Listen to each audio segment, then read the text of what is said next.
Alright, welcome back to another video over here on SCS Combat, and today we have got some bad news for the UFC heavyweight division, as it looks like the career of the only hope at heavyweight, the world champion Tom Aspinall, could be coming to an end. Yeah, let's get into it. So obviously, as we all know, back in October I believe it was, Tom Aspinall made his first defense of his undisputed UFC heavyweight world title after the long, drawn out kind of situation with John Jones and that whole fight, which we never ended up actually getting. So Tom Aspinall takes on Cyril Gane instead. And a lot of people thought Tom would go through Gane immediately like he does to everyone. That wasn't the case. Now, it was a close round. Gane was probably just up, landed a good couple of jabs in there. That was it really, never really landed anything significant. However, one thing Gam was doing to defend takedowns, like everyone said he was doing so well, was sticking the fingers in the eye of Tom Aspinall, or in the eyes of Tom Aspinall. So that was his first go at the eye pokes. And then unfortunately later in the round, Tom Aspinall went for a hook, I think it was. Cyril Gane throws as well a body kick, but he frames with his hands and sticks his fingers directly into both of Tom Aspinall's eyes, and they both went about knuckle deep into his eyes. Terrible, one of the worst eye pokes ever seen in the UFC, 100%. Now, whether you think it was accidental or not, because I don't know if it was, I'll be honest with you. Cyril Gane is a very dirty fighter, and we've seen it before in the past with back of the head shots. He'll have someone hurt on the feet and they'll kind of be bent over and he's throwing hammer fists in the back of their head. It's things like that there. Eye pokes before the first 5 seconds of the John Jones fight. Gan just kicked him straight low blow immediately.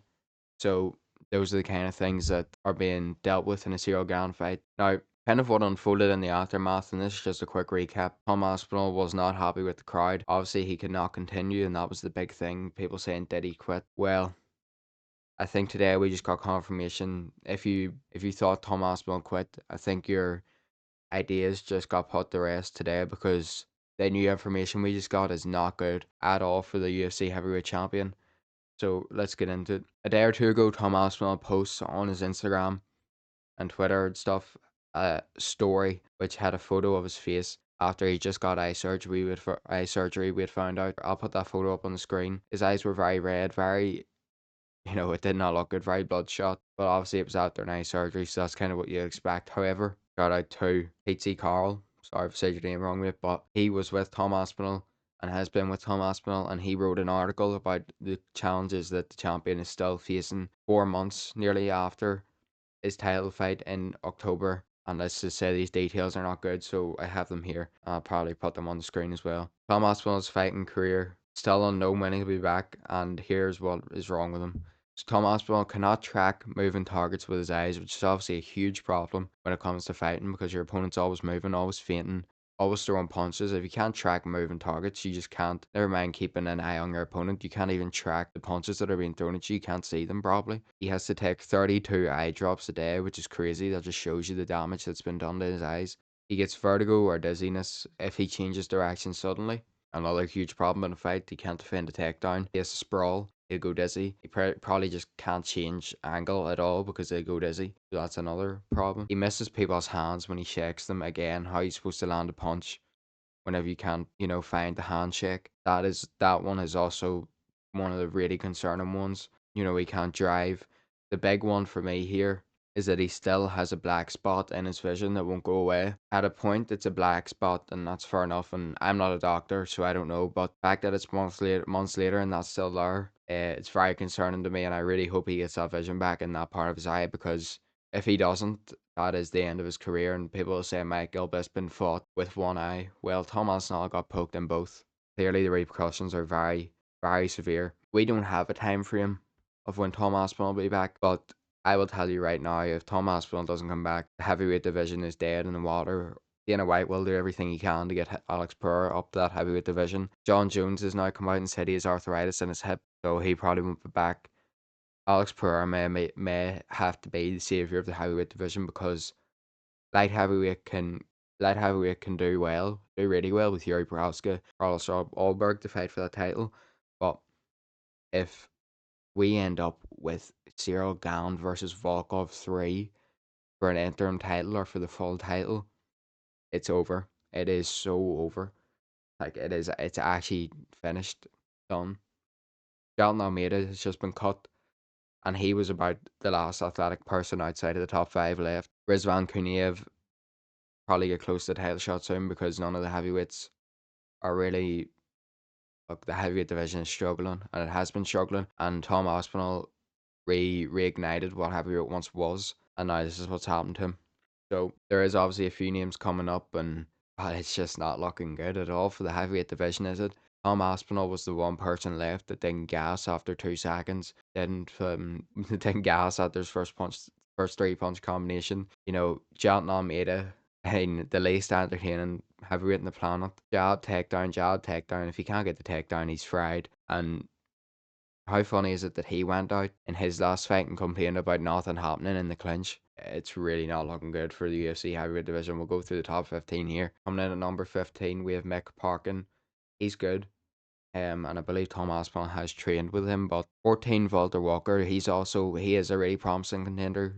Shamil Gaziev was really good, but he just lost. Alison Teixeira, knocked out by Derek Lewis, just beat Taitu Vasa, who was still in the heavyweight rankings until he lost that fight the other week. That just shows you the state of the heavyweight division. His 6 fight losing streak and still in the rankings. Derek Lewis, our most knockouts the UFC seen, but that last fight was ridiculous where he just kind of crumbled with a jab. Martin Tybura, he's the famous one that they give the next contender to see if he'll knock him out. Ante Delija, he's really good. Obviously, he lost that fight by knockout to Waldo Cortez Acosta, but he was like a pretty solid contender up until that point, and it even stopped Waldo in that fight. But obviously, there was an eye poke in there, and it led to the fight being resumed, and then him getting knocked out. John Almeida doesn't exist anymore in the UFC. Sergey Spivak, another one of those guys that gasses out in about a round max. Rizvan Kuniev, who got a good win against Jalton Almeida, but I also believe he lost to Curtis Blades. And for being honest, that Jalton Almeida Kuniev fight was not entertaining in the slightest. Kuniev did what he could, though, to be fair. Waldo Cortez Acosta, he's good. He talks good fighter, great boxing skills. Yeah, he's a good fighter and good promoter and stuff like that there. So he is promising, and he is number 5 ranked for a reason. Curtis Blades always been the guy that has got the shot but never won that title. He's a solid fighter still. You know, he's beat Kuniev, he's beat Almeida, so he's still a good fighter. But obviously Aspinall knocked him out in a minute in their fight, so I don't know where to go next with him.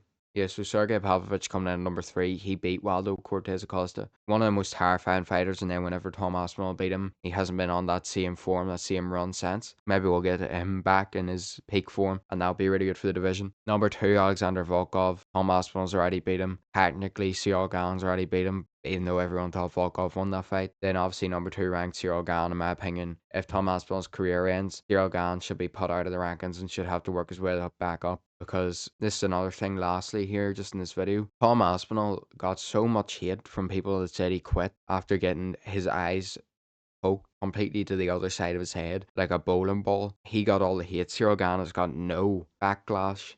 He's got no punishment is what I meant. He's got nothing for what he did. He cheated straight up. He just poked Aspinall straight in the eyes. He not twice. If Tom can't make it back, it's going to be Volkov against Gane 3, or it's going to be Gane versus Pereira for the interim or full title. It's a joke. He should not be put in these positions to get the belt again. He shouldn't, especially after what he's just done.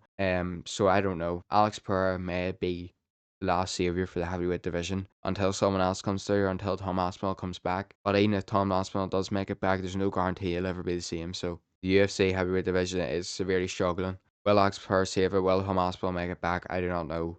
But hopefully he will, because we need to see him back. He's the last hope, as I say, for the heavyweight division. Thank you for watching. Let me know what your thoughts are down below in the comments. Do you think Aspinall will make it back? Do you think Gane deserves the title shot next? Do you think Pereira is going to be the one to change the heavyweight landscape? Let me know what you think down below. And if you haven't already, like, subscribe, follow for more. See my things around the screen anyways. TikTok, Twitter, Instagram. Thank you for watching.